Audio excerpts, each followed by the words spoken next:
आपका साईं से बेशक कोई परिचय ना हो, पर साईं का हम सबसे परिचय है। बाबा हमेशा हमारे आसपास ही होते हैं और समय आने पर यानी जीवन में कोई कष्ट आने पर वो अपना परिचय भी किसी न किसी रूप में दे ही देते हैं। ओम साईं राम दोस्तों, साईं कथाएं में आपका स्वागत है। आइए आज बाबा की कृपा की बेहद हृदय स्पर्शी कहानी सुनते हैं। पर इस कहानी को शुरू करने से पहले हर बार की तरह मेरी आपसे बस एक ही आग्रह है कि कृपया कहानी को पूरा सुने अवश्य, क्योंकि बाबा की किसी भी कथा में कोई न कोई संदेश छुपा अवश्य होता है, पर वो आप तभी समझ पाएंगे जब आप पूरी कथा को सुनेंगे। वरना फिर आधी अधूरी जानकारी किसी काम की नहीं और तब आप कुछ समझ भी नहीं पाएंगे। आइए शुरू करते हैं आज की कथा। आज की कथा मैंने ली है ऊदी के चमत्कार नामक पुस्तक से। ये जिनकी भी लिखी हुई है, जिन्होंने अपना एक्सपीरियंस शेयर किया है इस पुस्तक में, उन्होंने अपना नाम और अपना शहर का नाम नहीं दिया है, क्योंकि आप समझ पाएंगे कि वो क्यों ऐसा किए होंगे। तो आगे आप समझ जाएंगे। पर उन्होंने जैसा कि लिखा है कि 1997 ईस्वी की ये बात है कि अचानक उनके दोनों उंगलियों में एक दिन, जैसा कि उन्होंने कहा कि वो सुबह जब सोकर उठे तो उनकी दोनों ही उंगलियों की यानी कि 20 उंगली, दोनों हाथ के 20 उंगली में हल्का सा सूजन, लाली और सूजन हुआ और दर्द महसूस होने लगा।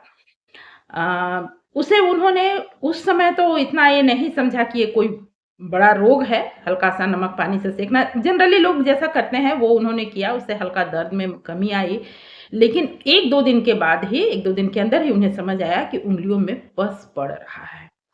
अब ये घबराए और वहां से शुरू हुआ उनका इलाज। उन्होंने बीमारी का नाम नहीं लिखा है, पर श्रोताओं आप समझ सकते हैं कि उंगलियों में पस पड़ना मतलब क्या बीमारी हो सकती है। तो अब ये इस बीमारी के नाम से आज भी लोग घबराते हैं और आज भी लोग इस बीमारी का नाम जल्दी बताना लेना नहीं चाहते हैं। तो ये 1997 की बात है, तब तो थोड़ा सा और भी लोगों में अंधविश्वास या जानकारी की कमी थी। तो वही हुआ उनके साथ, इलाज शुरू हुआ। और हाँ, जैसा कि उसका इलाज इतना आसान नहीं होता है, उनसे भी नहीं हो पा रहा था। डॉक्टर लगे हुए थे, लेकिन धीरे-धीरे उनकी उँगलियाँ बिल्कुल बद से बदतर होते जा रही थी और जैसा कि उन्होंने लिखा है कि पूरी तरह उनकी उँगलियाँ पस से भर गई और उसमें दर्द के साथ काफ़ी जलन हो रहा था, जो कि उन्हें हर समय बस ऐसा ही लगता कि बर्फ़ में या बर्फ़ के पानी में हाथ डालकर बैठा जाए। और जैसे ही बर्फ़ से वो हाथ निकालते, जलन और दर्द के साथ कभी-कभी, जैसा कि उन्होंने लिखा है, कि पीप भी टपकने लग जाता। इतना अधिक पस पड़ गया था। काफ़ी दयनीय स्थिति थी उनकी और वो दिन-रात तड़प रहे थे। दिन की चैन तो ख़ैर गई ही, पर उस जलन के कारण रात में कोई हाथ बर्फ़ में डाल के तो सो नहीं सकता और बिना बर्फ़ में डाले उन्हें चैन नहीं था, तो वो काफ़ी तकलीफ़ में थे, रात में सो नहीं पा रहे थे। ऐसी ही स्थिति उनकी बनी हुई थी। उनकी पत्नी काफ़ी मतलब परेशान और दुखी थी। वो दिन भर मतलब भगवान के आगे हाथ जोड़ती, रोया करती और इनको देख-देख कर बहुत मतलब घबराती, इन्हें ढाढ़स तो बंधाती, पर पत्नी इनकी काफ़ी नर्वस थी। उसी समय और तब तक ये लोग साईं बाबा के बारे में सुने अवश्य थे, पर जुड़े नहीं थे बाबा के बारे में उतना, मतलब उनके मन में कोई आस्था विश्वास नहीं थी। वो कभी शिरडी गए वगैरह नहीं थे।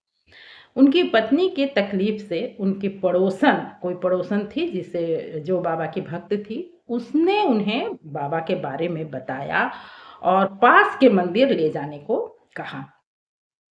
शहर का नाम बेशक उन्होंने नहीं लिखा है, लेकिन रोहिणी जगह का नाम उन्होंने दिया है कि सरोजनी नगर एच ब्लॉक साईं मंदिर, यानी कि ये शायद दिल्ली का है।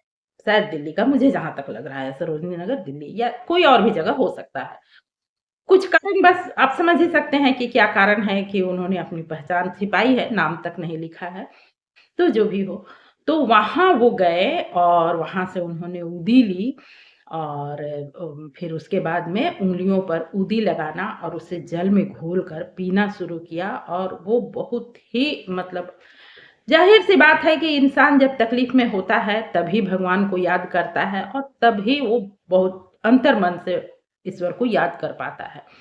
तो दोनों पति-पत्नी मतलब बहुत देर तक साईं के पास रुके और बहुत मतलब उन्होंने प्रार्थना की कि साईं मेरी रक्षा कीजिए और वहाँ से वो लेकर अपना उदी लेकर आए। उन्होंने जैसा लिखा है कि जब तक मैं मंदिर में रहा और मैंने हाथ जोड़कर बाबा से प्रार्थना की, तब तक मुझे ध्यान ही नहीं रहा कि मेरे हाथ में दर्द है, मेरी उँगली में दर्द है और मैं बर्फ़ से बाहर अपनी उँगली को रखे हुए हूँ। तब तक तो मुझे बिल्कुल ही दर्द का एहसास नहीं हुआ। वहाँ से चलने के बाद मुझे दर्द का एहसास होने लगा, पर धीरे-धीरे उस दिन से मेरा दर्द कम होता चला गया। मैं दिन में 2-3 बार उँगलियों पर ऊदी लगाता और दिन में 2 बार जल में घोलकर पीता। यहाँ तक कि रात में जब मैं ऊदी लगाकर और जल में घोलकर पी लेता, तो मैं रात में सोने लगा।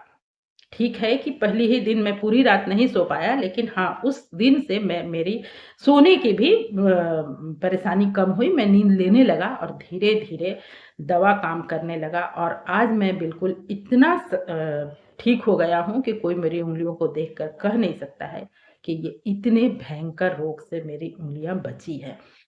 तो ये है बाबा का चमत्कार और ये है बाबा की असीम कृपा। कैसा लगा आपको ये कहानी? और यदि आप ऐसी ही अच्छी सच्ची कथा सुनना पसंद करते हैं, तो इस चैनल को ज़रूर सब्सक्राइब करें। आपने पूरी कथा सुनी है, इसके लिए हार्दिक धन्यवाद। ओम साई राम, नमस्कार।